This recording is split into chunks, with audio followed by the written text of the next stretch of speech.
Episode 60 is a continuation of episode 59. So, before proceeding with this episode, I kindly request you to first listen to episode 59 so that you can very well connect with the conversation in episode 60. Thank you very much and enjoy this episode. Yeah, I think we have very much covered the Mali region up till the conversation now. And I would like to, take a little bit step ahead and, come to the current conflict that is going on in Gaza as well.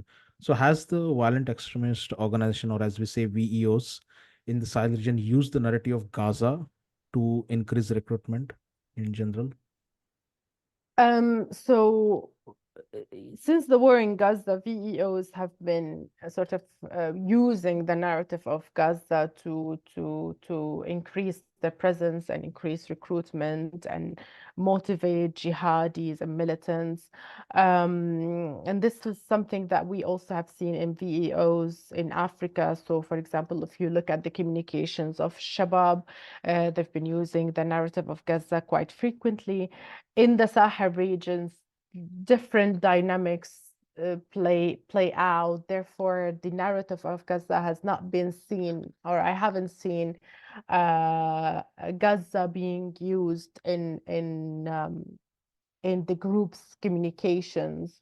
Um, but however, the VEOs in the region have been explicit about their targets. They've been communicating more what's been happening on the ground. So JNIM now has sort of become like a news agency where they report on Wagner's attacks on civilians and famous human rights violations against the people. So we are seeing a change in the communication strategy and the tactics as well.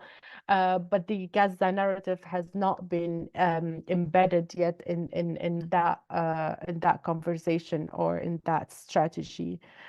But this is not to say that the people on the ground, the social media users and the local people um, have been actually using Gaza as a metaphor and talking about the similarities between the actions of Wagner and Fama and the action of the Israeli army.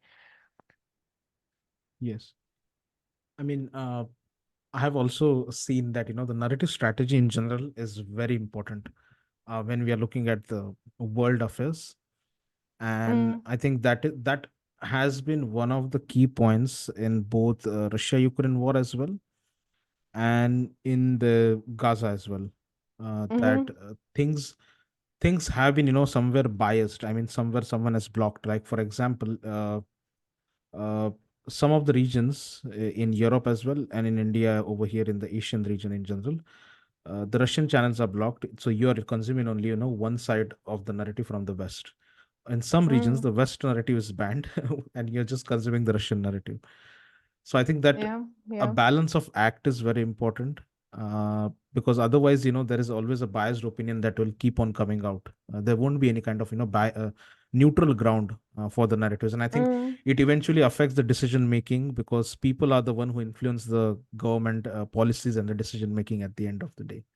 So absolutely. yeah, on the same lines, actually, I would like to proceed with that question that in what ways has social media played a role in shaping the narrative around the conflict in Gaza, and how does it impact the public perception? So actually, Omkar, I'm not like the expert on Gaza, so it's difficult for me to talk about uh, Yes. how it's been shaped.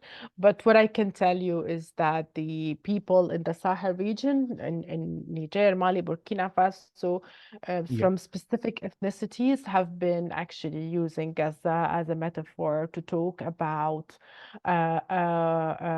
what's happening in their countries. So. Yes, indeed, like Gaza has been used as a metaphor, although we have to bear in mind that also those people are witnessing a major and large-scale human rights violation, which they also use to remind people of what they're going through. So I've seen people talking about Mora massacre, for example, from 2 years ago. They keep talking about it. They keep saying that this is like an ethnic cleansing that is being conducting against specific ethnicities inside the Sahel region. So they have their own metaphors as well, to put it in a simple way. Yes. Yeah, and I think going a little bit step further, I think we had discussed the topic in a previous podcast in a little bit extensive manner. But yeah, I would just like to, kind of get a little bit Of course. update how about how things have evolved on that side. So, what Yeah. were the circumstances surrounding the French exit from Niger, and how has the Niger situation evolved since then? Because I reside in Strasbourg, France, and Hmm. from what I have seen, that things are going on in the French politics that it's not going so well. Uh, with It's not, what no. yeah, since their relation with Niger has hampered. So yeah, can you let us know the situation update on that side? No, of course. So actually, like it all started with the coup last summer in Yes. Niger. So General Abdurrahman Tiani and General Modi removed President Mohammed Bazoum last summer. And both generals are very actually anti-French. And almost one of the first achievement of this new coup leaders was to ask the French to leave the country, which they did. So the last French soldier actually left Niger in December 2023.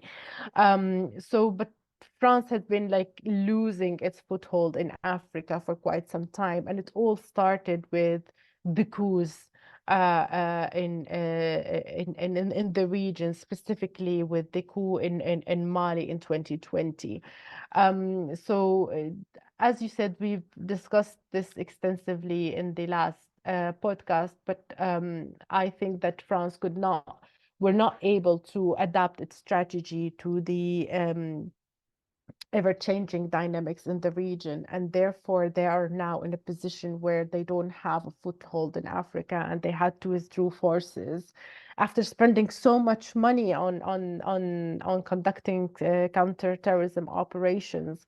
And now we are seeing these coup leaders requesting the help of Russia, specifically the help of Wagner Group, or the rebranded group African Corps. Um, so you could say that France lost this round of battle, and lost its influence in the Sahel region.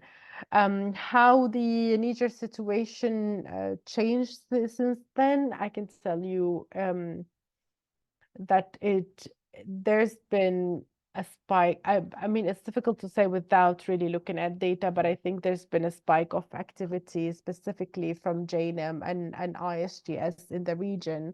So the French were conducting CT operations in Niger with the help of Nigerian forces, which has now been stopped. Um, so city operations have been reduced, and jihadi activities have increased. Um, but politically speaking, the situation is sort of on the stable side, I would say. And the ECOWAS have lifted most of its sanctions on the country, which makes Niger, which puts the Niger in a better position now that they don't have sanctions from West African countries. So this is in general what's happened Yes. in Niger. Okay. And just I would say a little bit going ahead on the same topic itself. So considering the exit of French forces from Niger, what are the potential ramifications for the security and stability of the region? And how are local authorities especially responding to these challenges? So we're already seeing those ramifications. We can see that there's I can say a spike of activity of jihadi groups in Niger.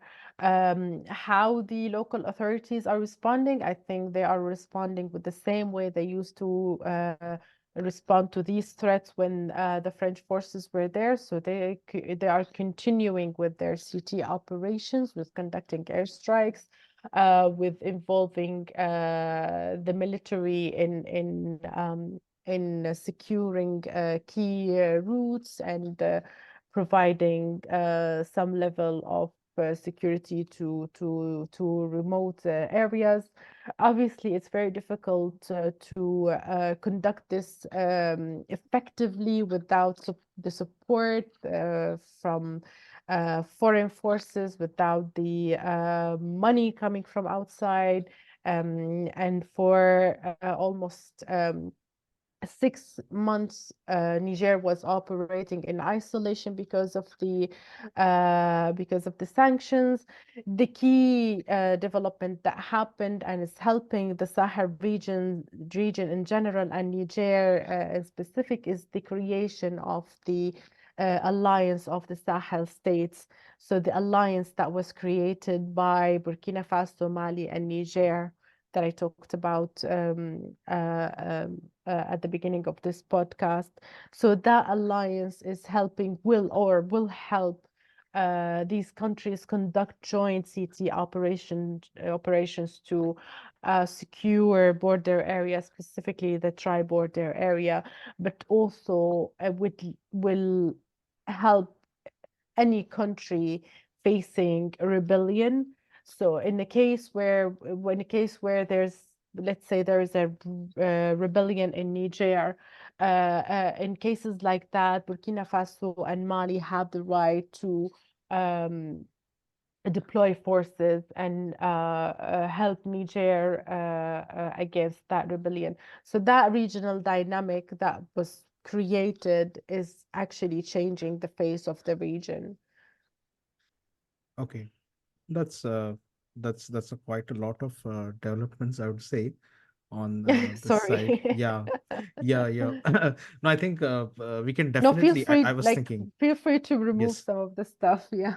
No, no, no, no. We can definitely keep it, of course, because I think the audience needs to have this. The reason we are able to have this episode of the podcast is because the people were demanding this thing. Because I think we discussed briefly about the French forces, right, in the last Yeah, episode. Yeah. that's So I true. think we can definitely organize in the future, maybe after 6 months or so, when the developments are more, a dedicated possible an episode on this, because I think there are a lot of security key takeaways for both state actors as well as the NGOs and the economic think tanks as well, from Yeah. what has happened between the French forces and in Niger, basically. So yeah, Of course. we can definitely plan in the future for sure.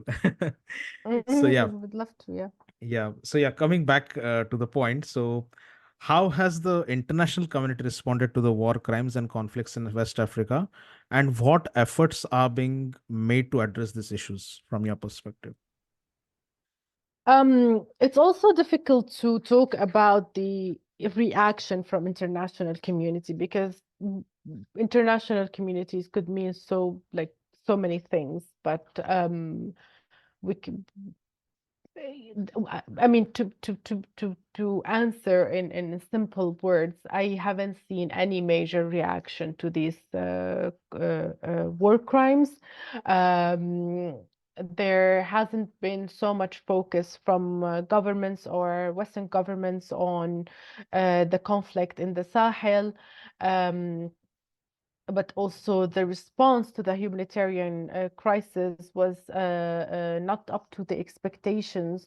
So we have literally people in IDP camps for years and years, and they are not don't have they don't have access to education, for example, and in so many cases they don't have access to water and hygiene, etc.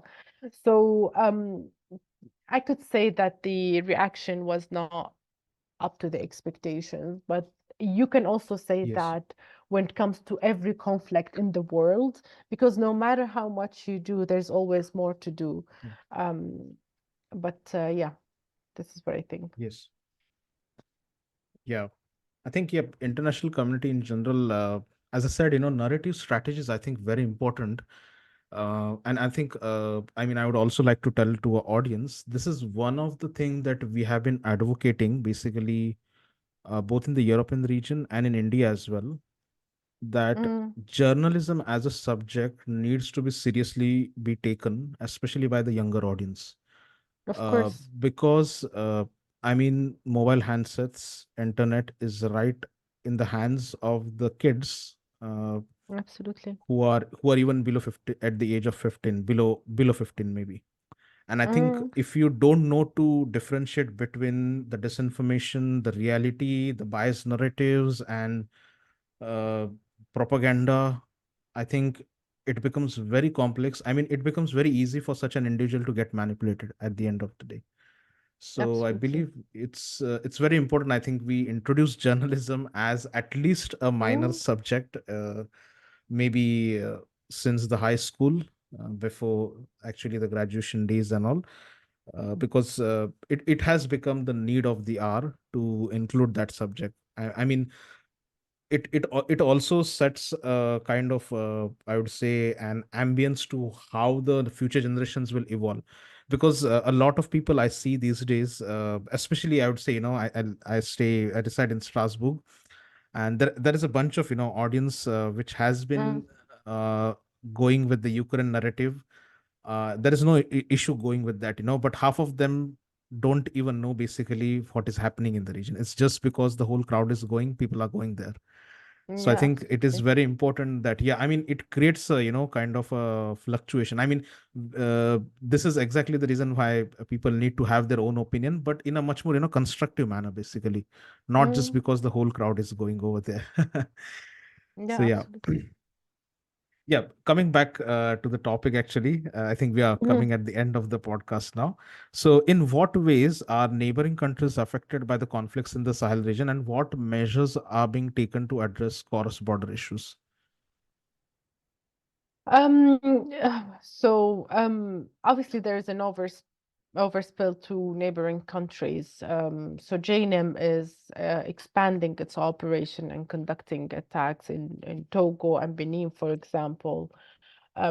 Also, we're seeing movements of refugees leaving Mali, Niger, and Burkina Faso to neighboring countries, and um, exhausting these obviously not intentionally but exhausting these countries. So we have, for example, one of the largest refugee camps is